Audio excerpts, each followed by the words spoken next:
In this segment of this video, we will talk about sharing.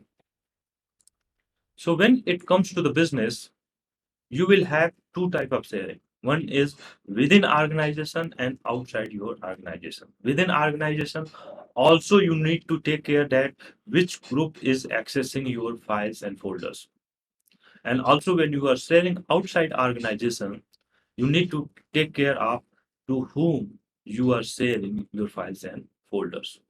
So for that, one major problem I always find when companies are sharing files and folders within the organization and outside organization, that is, they are directly sharing files and folders on emails. Don't do that. The major reason behind that is, let me bring my Microsoft 365. The major problem is like if I'm going here and I'm sharing this file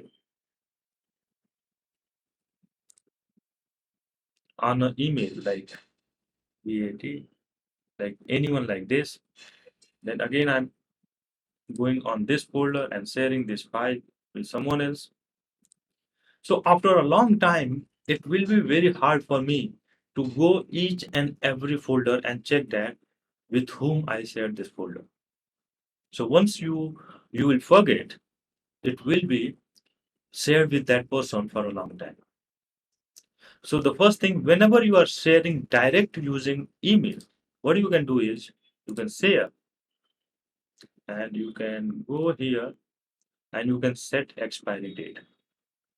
So if you are sharing using a link, always give her expiry date that this link will expire after a month. So even though you will forget, the person will not have access after 1 month.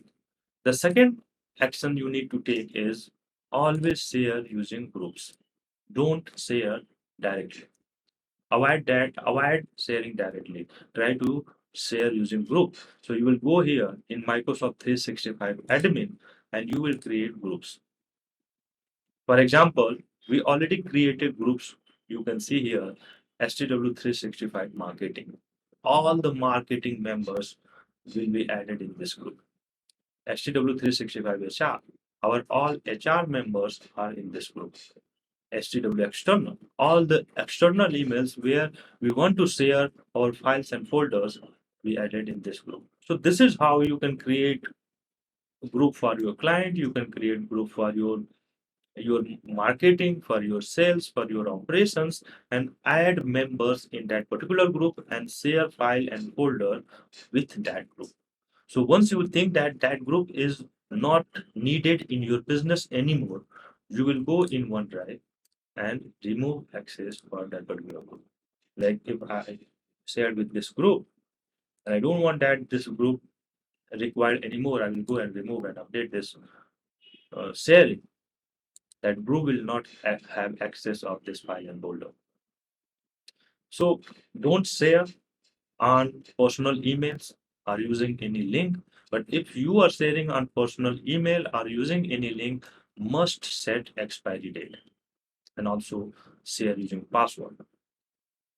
Try to share using groups, create groups in Microsoft admin, and then share your file and folder using that group. So whenever that group is not required, even the one person in that group is not required, you can go and remove that person from that particular group. That person will not have access of those files and folders.